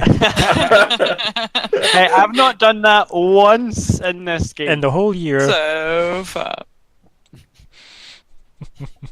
It's not my ship. So It's Zhia, Ludvig's. do you do the human military salute to him though? I think there's probably a moment of like doing the nod as normal, and then kind of almost like raising the arm slightly to do it, and then putting it back down again because it doesn't really know what it's doing with that. I'd probably I'd probably notice Zhia doing this a few times, and stop with my awkwardly holding bow and go, I've told you don't need to show me that level of respect. That's a military human thing. This is not a military vessel. You're a crew member, just like anybody else. And you can disrespect me in the same way everybody else does. Zhia nods and then continues walking on. But it's not like a case of nodding as in, yes, I'll totally disrespect you. For now, it's a case of, I'm still respecting you, here's the nod. Moving on. I respectfully disregard. It's like, I your- can clearly see you're busy holding all those items, so carry on. I honestly think that this is a point that Nathaniel would kind of stop and reflect on the fact that Zia's obviously very he was shiny. lucky. He's very shiny. He was lucky to Fuck. give. You're welcome, Emma. Oh my god! Who was lucky for? Emma. I didn't get that for like a like 30 seconds. Oh, God. Carry on. Nathaniel was busy taking a moment to reflect. It doesn't matter. Right? The moment is gone. Sorry. Well, since your moment is gone. Oh, yeah, I actually got to carry on. Nah. I'll go and I'll take the bow back, and I guess I'll just set it against the wall somewhere safe, and quiver next to it, and just say, "I'm sorry again for scaring you," and leave. Ash probably was asleep at that point. Like, I think when she's got her. Then I say sorry for waking you after I wake you No, up. no, well, like, I think what would Gun happen goes is. off again. Oh, excuse me. She's not listening. I need to apologize. I'm sorry! No, For scaring you twice. I'm sorry. I made a preemptive it's when Ash apology. right, falls out of the tree, lands in the water, and drowns. No, I'd roll to try and Oh catch. God. Try. Yeah, exactly. No, so Roll to succeed, surely. You failed succeeding. Never aim to. I rolled to succeed. fail. You successfully And you rolled to failed. fail. no. Nothing happens. So Ash has probably like put the crystals in the tree and then kind of just curled up somewhere like towards the top of the tree and amongst the branches.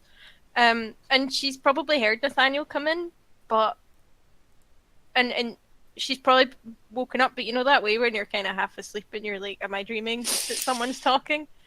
The So pipes are calling. once so he's probably left by the time she kind of pokes her head out of the branches, but she'll notice that her bow and quiver's there, so she'll kind of put two and two together and be like, "Oh, okay, that's what happened."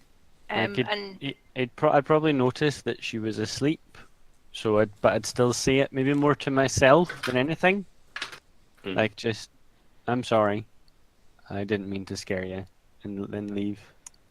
but yeah, so I think she'd kind of make a mental note to bring this up at a later point and then go back to sleep. So, Being scared is a tiring business. Yeah, I think Nathaniel's just going to be awfully worried that one of his crew members sleeps in the tree. She's probably slept in trees a lot. Yeah, in her but life. we're in a flying airship. If we get rocked, you will fall out the tree. I'm going to make a mental note that I bring up a safety net. She's Perhaps not be gonna apply a installed. safety net. Why not? Because she's not. She's just not. But what if it's an order? She doesn't take orders from you. Oh, damn it. I'll fire my gun again. Moving on. Some pillows at the bottom of the tree. I feel like as you're like leaving the tree room, you probably hear over the vibradio pipes. I love it. Nathaniel? Captain? Captain? Hello? What's up, Professor? Could you meet me in the bridge? As soon as possible. As long as everyone is adequately dressed for the occasion. Whatever do you mean? I have no idea. I must be stalking mad. And I'll leave and head to the bridge. She say that, I'd probably just turn around to the nearest crewman's like, does the captain keep us so strange at times? As you start buttoning up your trouser. Wow. Take that how you will. Yeah. Saucily. Great sauce. Many sources. Many sauces. I am on the bridge. Sausages. Ah, Nathaniel, that was very fast. You must have been in the neighborhood. No. I was downstairs. Ah, we can go do something haphazard then, yes? No, I used it upstairs.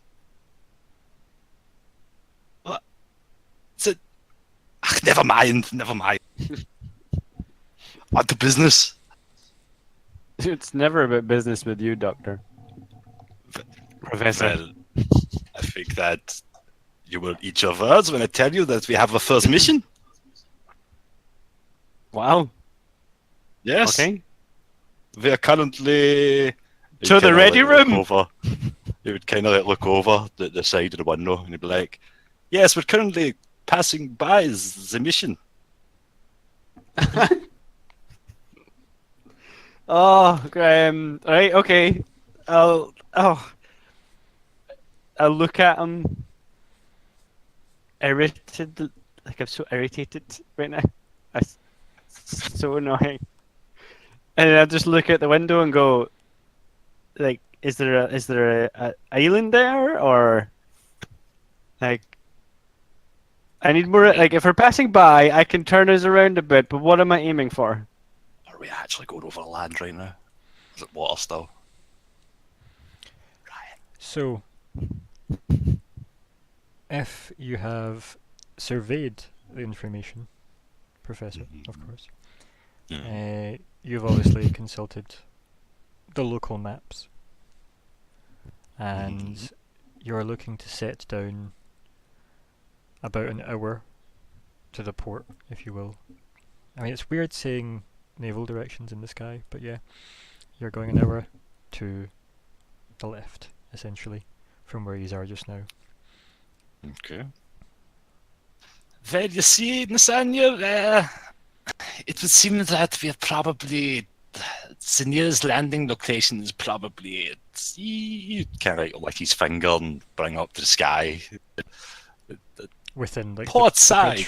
bridge. Yeah, no, I literally go, I've told you, stop doing that inside the ship.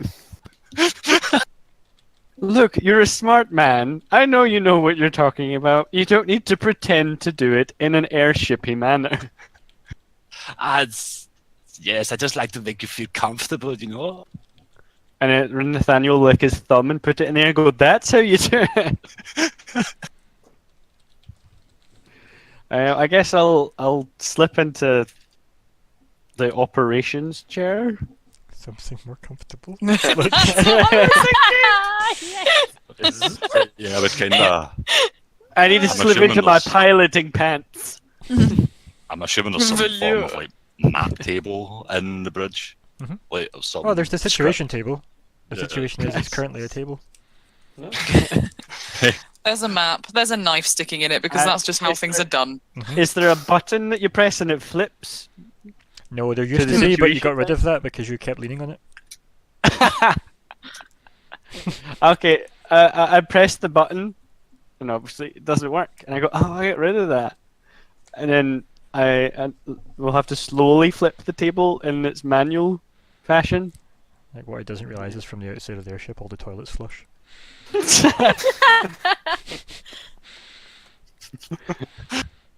Oh, people need to beware of the poop deck. Mm. Yeah. Yeah. Okay, so I guess the professor's gonna map out my course on. Yes, I would just basically point at the map. Like, you see the stream? A landing point is right there, and I would place my finger on like a lake, a mountain lake that it leads to. Right. I guess Nathaniel would calculate the distances and the time, and he'll actually do legitimate things legitimately You're the captain. in the way that he's meant to do things. And I'll proceed to take the ship in that direction.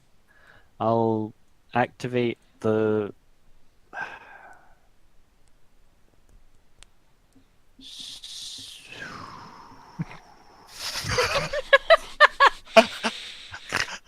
word transmission devices. Oh my god. And inform the crew that we are going to begin descent in however much time it will require, and take the ship into landing. Make sure everything is prepared. All your tray tables are in the upright position, and your seatbelts are on.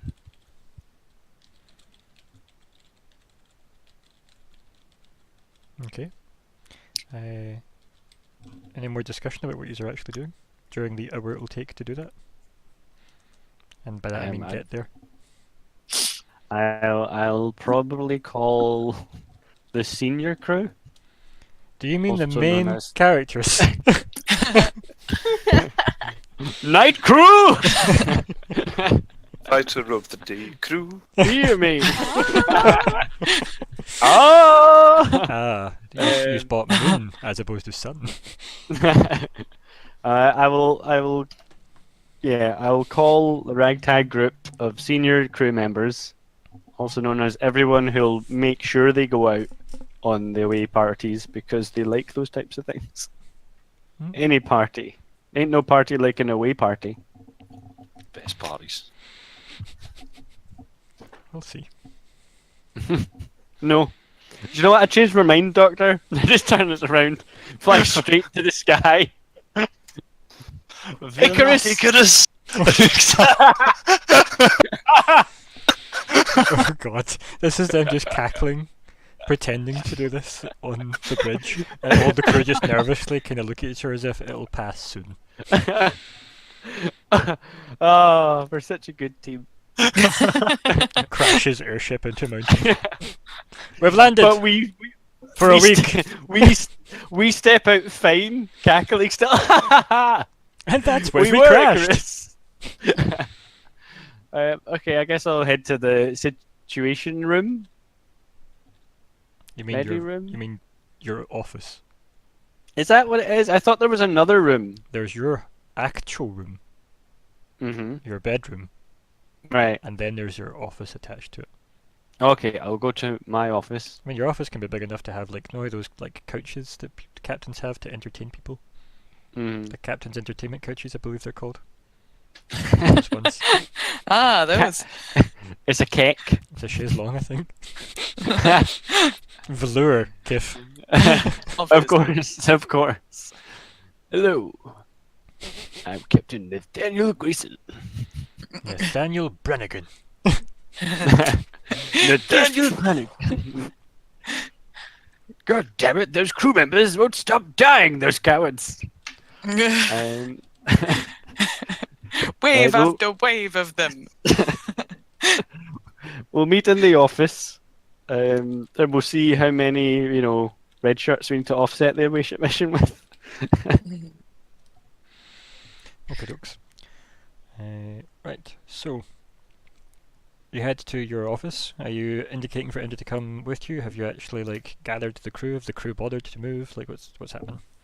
Well, as soon as hearing on the talkie pipes that something is happening, I think Kahr would make her way to kind of find out as much about what was going on as possible. Would start observing the machinery, taking notes. She is always taking notes. She has very extensive journals of all of the things that she is learning and seeing.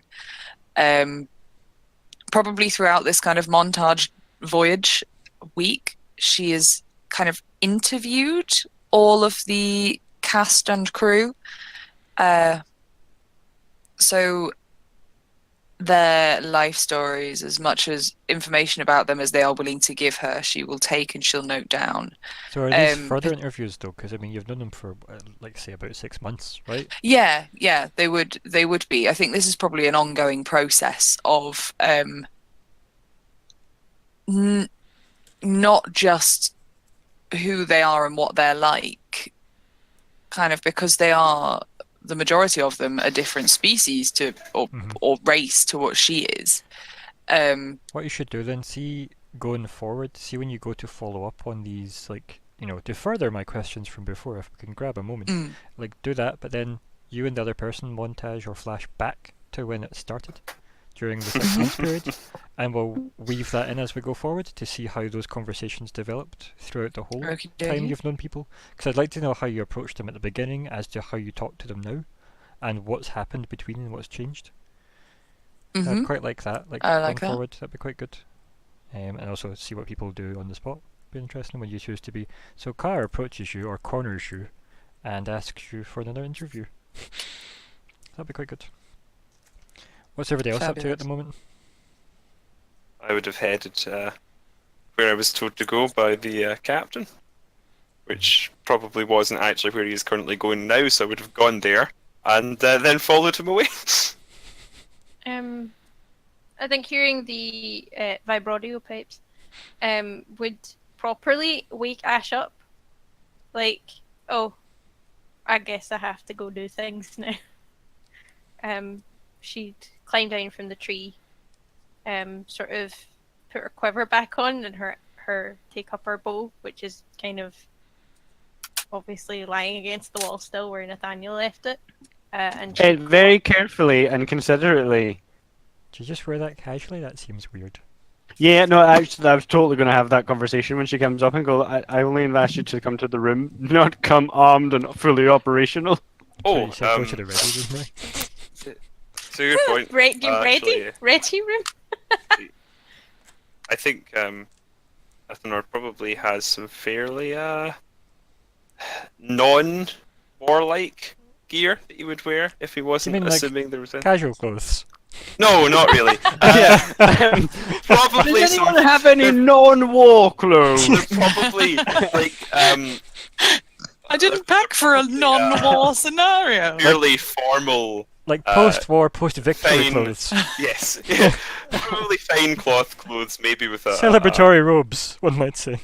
yes, sort of like a robe. My wine gown. Where is my wine gown? Wine gown. Wine gown. Non-war. Well, it's been at least a clothes couple of is the days best since thing. you've spoke to Alice anyway, during this montage nonsense. So you can remove that wound from your sheet as well, if need be, Okay. just as a heads up. Because you slept with the weird pungent stuff under your pillow. Yeah. Did it help? It probably kept you up the first night, which gave you a lot of time to think about how sore your head is. Lovely. Yay. And then next day you were fine, I guess. Cool. Maybe a bit disoriented at first, since you were probably somewhat high, but that's fine. Oh dear. That's how the best medics do it. That, or any time they just went to try and question Alice, she's just got them high and they forgot about it. So forget me now. Right, so you're wearing your non-war clothing. Yeah, which I will share. What might look like something like that, probably. Except, he's not as weird a face. I know of this art very well. Right, so what's everybody else doing? So we've got Ash, who's geared herself up and headed to the, was it the bridge you said to go to, Stephen? It was my office. Okay. What is Zhia and Russell up to? As you would have just headed there after being called.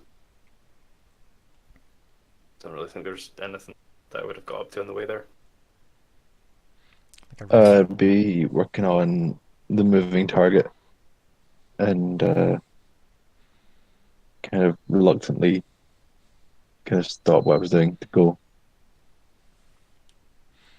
By moving target, do we mean just asking Bertrand to hold targets, or? No, like rails, cogs, pulleys, something to get it in motion. Okay. I'm at the planning stages, Mm-hmm. gathering resources, etc. Like laying it out as if, if the rail went this way and then the cogs were sat here. Yeah, okay. Yeah, how do I work out the cross bit of a figure of 8 and things like that? Mm-hmm. Cool. So everybody's in the office now. Captain. I'll say we have a mission. It's only an hour out. I'll let the professor take over from here. Because I have no idea what the mission is. So yeah, I feel like Professor would probably like clear his throat. You just be like, you see, I feel like it's probably time for me to tell you the actual purpose of this mission.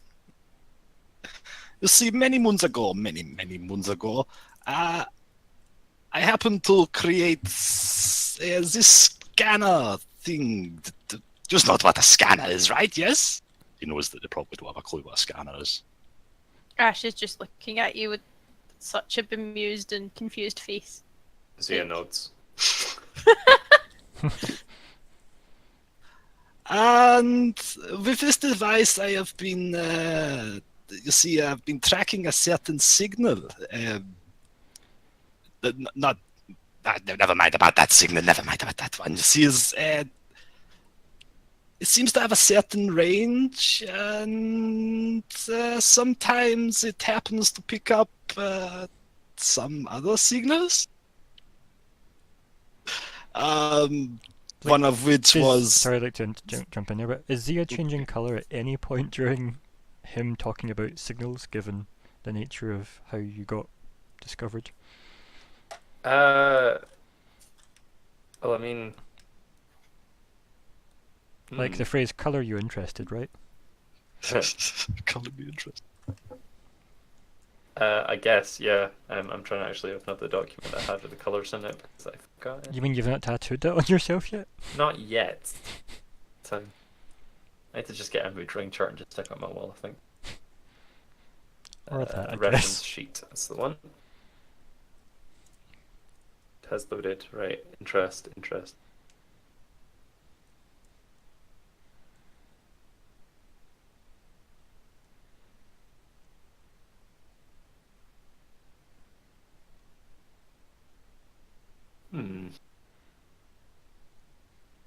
I would say that would be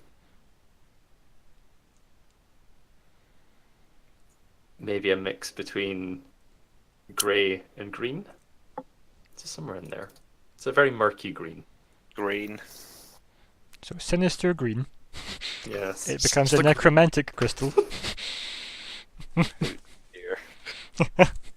IP infringement growing. Okay, so we have our block of kryptonite getting more green. Continue, Professor. You see, the main signal, I'm not entirely sure what it is. The last time I had one of the smaller signals, it led us to a good crewmate, Zhia. He would kind of point, like, hand stretched to Zhia. I love the idea that he thinks people need reminded. I think with Because he has to keep reminding himself. being pointed at and becoming a bit more of a predominant focal point in the room, because I would assume Zhia would stand at the back of the room because, you know, tall. Probably being pointed at and people looking at it, it would kind of go a bit more grey until people look away. Then back to the grey-green. I just love the idea of like this green glow coming from everyone behind them, and then they all turn around and it just disappears into grey, and then they turn back around and it just glows green again. So bashful. A little bit.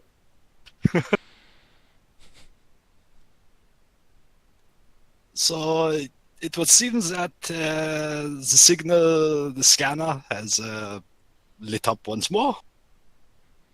That is the destination. What we will find, we would shrug. Professor? I guess. Yes. What did you intend the scanner to find? You know, it's how inventions work. You don't. I was just fiddling around with some things, and then poof. That's not how inventions work. That's how accidents work. I was trying to create something that I like to call the radio. So it was an accidental invention. Inventing something else. Yes, unfortunately, I can't take full credit for my genius. Sometimes it just happens. Do you know what it's called? What's that? Serendipity. Ah, yeah.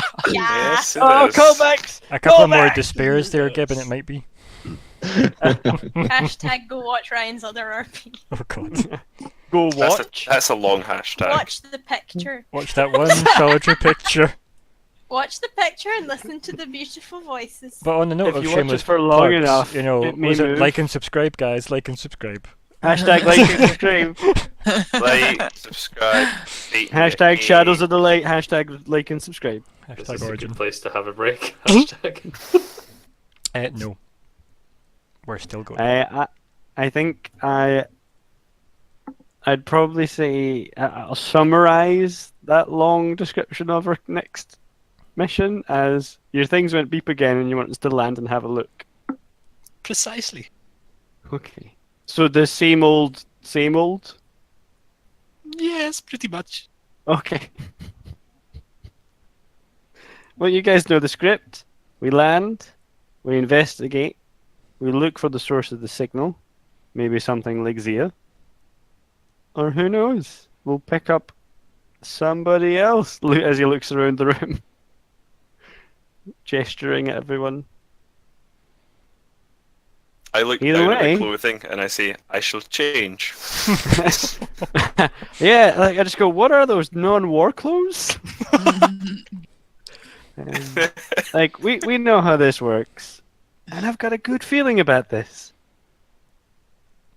I just like the idea that, like, anyone that has seen the previously on this show, Attanor looks down at himself, looks at Zhia after the conversation of, we might find something like Zhia again, and goes, I shall change. Yeah, that's very bang on, yeah. So, I think with that, unless anyone has anything pressing to say, other than going and getting their shit ready for the away mission, we will montage the airship landing in a lake very, very delicately. Oh, good. No rolls. Mostly because let's not TPK you guys, and we'll build up to that. To maybe the taking off part again. Ilya's routes will be extending into the lake to refuel, so the airship will be down and out of commission for a bit. Mm. Good luck. Remember those nights, and the long nights, cold nights, etc. Out of like, is it like out of commission to the point it can't fly, or can it not sail when it's got its roots in the water? It can sail. It probably just doesn't want to. Okay. Well, the tree doesn't want to. The ship can do it. You make the ship do because it's Mm. because it's a ship. But Don't be mean to Ilya. it's maybe just the idea that it would scrape the roots off things. You know, Mhm. it probably wouldn't like that. Or like when It you ju- brush it your just- hand it in the just water for- and you touch things you didn't want to touch because you're now aware there's things there, and you go, Ah, Mhm. jellyfish. jellyfish. I So- guess it all comes down to whether that's something I've ever been told before. But it's also a lake you're in, so it's not like you can go. Oh anywhere, yeah, we're really. in a lake. You will- It's like that bit in FF7. To be honest, you will probably always be in lakes. Oh, Probably just so I always. can't escape. Oh yeah, I never say you can't escape. You just have to be very careful about what you let the tree do. I probably have Oh. told you not to try and sail the ship when Ilya's refueling. Like, I probably made that really clear when I came on board. Like, Yeah. In that case, if I ever do tell, like, I think it would be understood if I ever say we need to go regardless of the routes. That's an incredibly emergent situation, and something needs to be done, and we have to go. So, we can discuss potentials and hypotheticals later. The thing that we're going to discuss just now, though, is the fact that the ship is a... Like, you know, there's probably steam coming out of the two kind of rotor blade things that are on the sides of the ship, and then at the back of the ship they're probably, like, cooling down as well, and that kind of venting whatever excess power the tree funnels them, you know? Yeah, we're pretty much there as we are. Moving forward though, we're going to take a break for 10 minutes as everyone does a gearing up montage. So yeah, go. Cool. I'll be right back. I'm going to reload the things that I fired, which was everything. And I guess probably Also, I'm grab gonna my actually coat. I stop probably that. don't walk around with my coat. I'm going to actually stop the recording, so we're officially on break now. Goodbye. Okay, I just